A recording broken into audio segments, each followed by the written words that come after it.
Hey, good morning, class. Good morning, Lifespan Development. Welcome back. Welcome to week 5 of our class. Hope you're having a great weekend. We actually have some kind of cloudy, rainy weather. It's really nice right now. It's super nice to sit around and get my work done and drink coffee and maybe hope for some rain to come. But that's not the reason why. The only reason why I think it's a good weekend.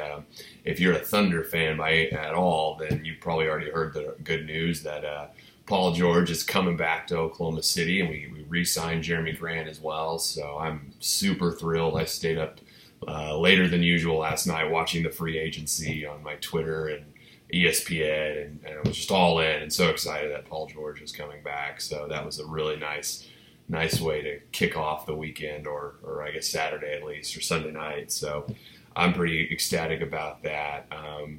Yeah, I didn't get as much sleep as I would have liked to last night, but that's okay. It was great news. So anyways, welcome back. Glad you're all back. It's week 5, so we're in our second month of the class. We're already past the halfway point. It's pretty awesome that we're moving quick. There's a lot of work to do in these 8-week classes, but they're done quick. So that's the reward, the payoff is you put a lot of hard work in, but hey, you're done in half the time. So kind of pat yourself on the back for making it thus far. I've really enjoyed getting to know each of you and reading your thoughts and your values and ideas through your discussion posts. So I'm really looking forward to the next 4 weeks of that. I do want to give a reminder for exam number 2. That is closing tomorrow night at 11:59 p.m. I think over half of you have taken it, so you're good. You're good there. Those of you who've already taken it, you're good, but the rest of you haven't. Please make sure you take it tomorrow night at 11:59 p.m. and please don't wait until like 11:30 to take the exam because it will cut off at 11:59 specifically. So, anyways, there's that. I also wanted to make a comment about your discussion posts. Again, another great week of discussions. I really just enjoyed reading about how many of you, the different experiences you had, with different parenting styles. And especially I thought it was so cool to hear some of the perspective of those of you who are, maybe you're not necessarily from America or you haven't lived your entire life in America. So you have these differing experiences of what parenting is like in different cultures. So overall, I just thought it was a really enjoyable discussion, and it was really cool to hear from those of you who are parents, so you can kind of reflect on how you grew up and now how it's impacting your current parenting styles. And I'm not a parent myself, but I thought I feel like I had a kind of an interesting experience with parenting.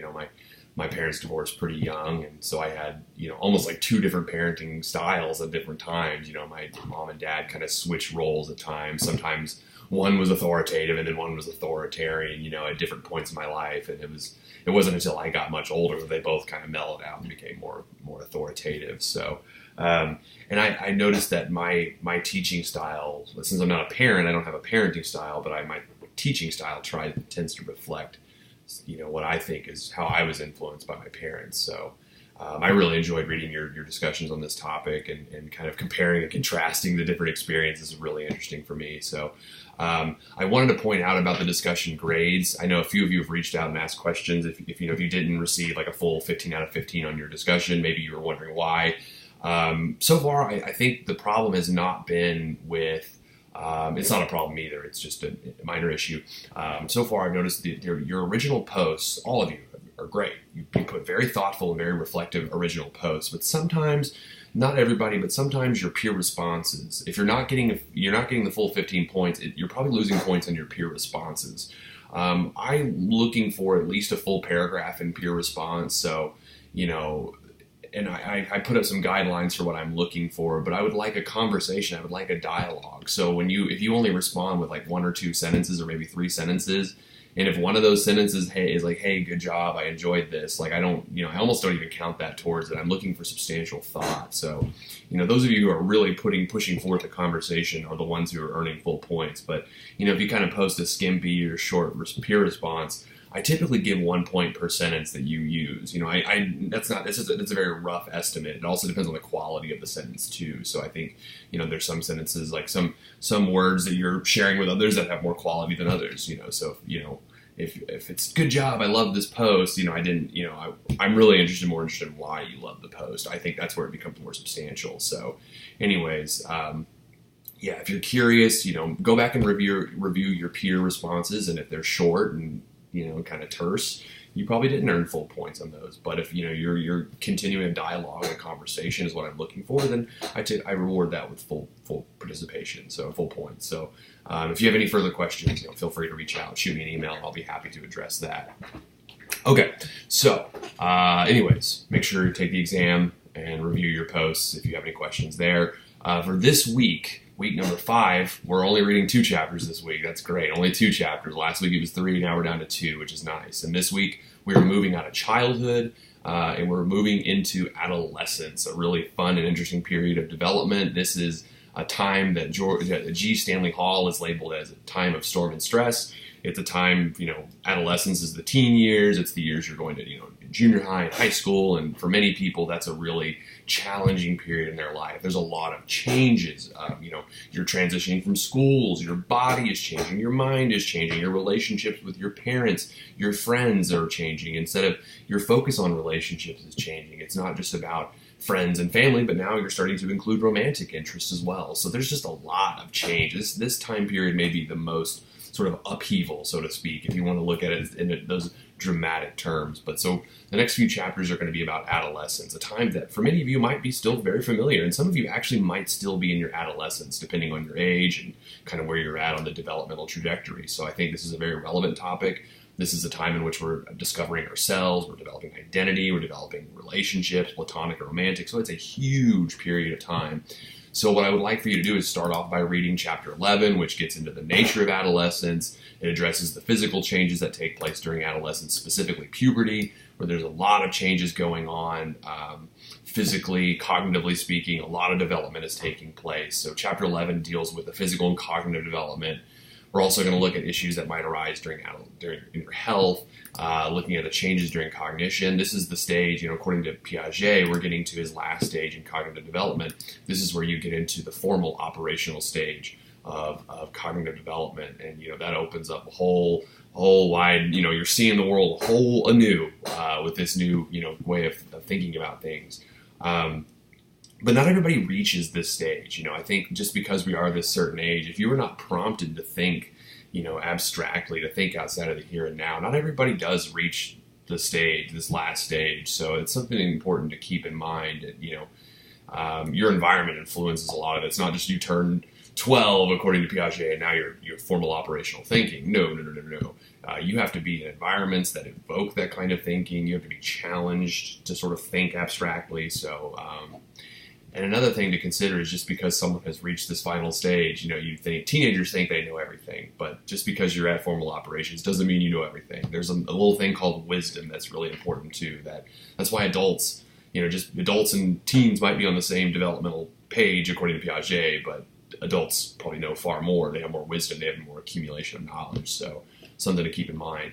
And then the rest of this chapter focuses on the role of schools. Schools, again, are a huge form of socialization at this point. Schools are very important. At this point, children are typically going through like middle school, junior high, and high school. So this is kind of where we're at least in that hierarchy. So read chapter 11, then you're going to move on to chapter 12. And the big focus of chapter 12 is socio-emotional development and adolescence. So you're going to be looking at the self, the development of identity, and with that, we're going to dive more into Erik Erikson's stage of role confusion versus identity. This is a huge stage. Basically, at this stage, according to Erikson, you're figuring out that big question of who am I? What do I want to do? What am I good at? What are the things I enjoy? So you're going to look at Erikson and also James Marcia as well, who has a different take on identity development, sort of adds on to Erik Erikson.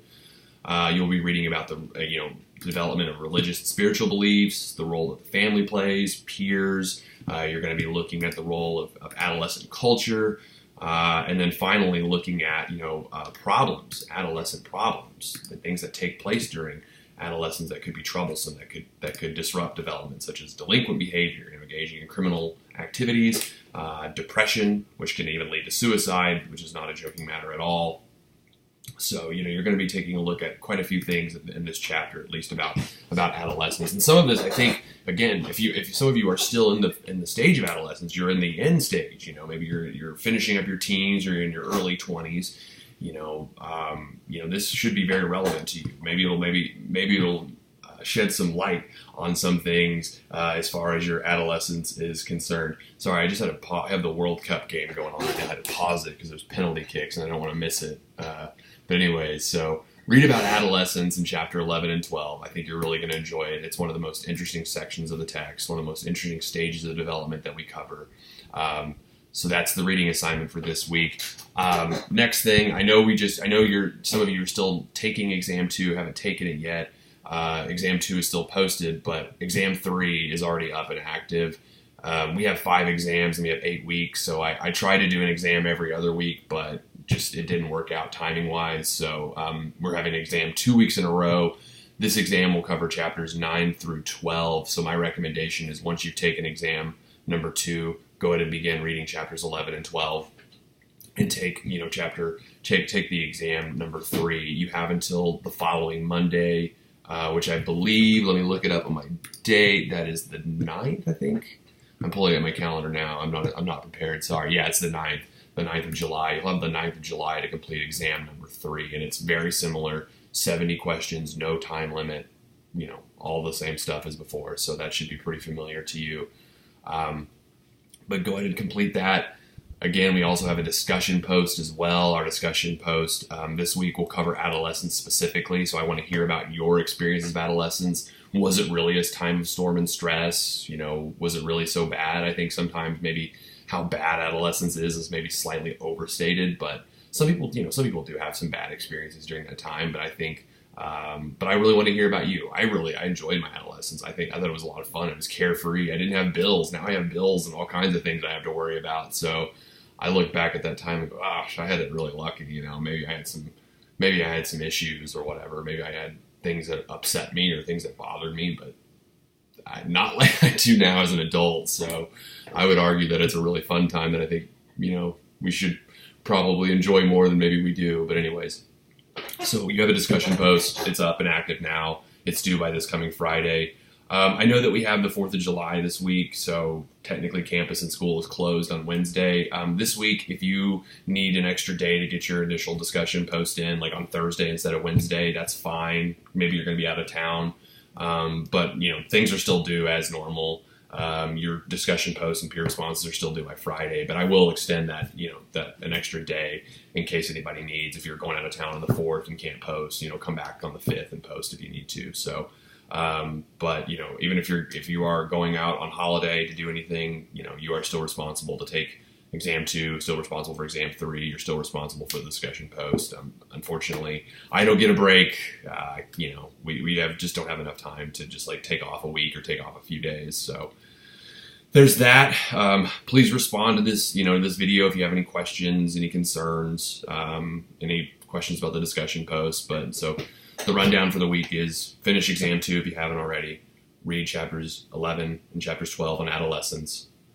Complete the discussion post and complete exam number 3 by the 9th. So I know it's a lot on your plate, but I know all of you are more than capable of doing so. If you have any questions or concerns, just reach out to me. I'll help the best I can, any way I can. So other than that, hope everyone has a great 4th.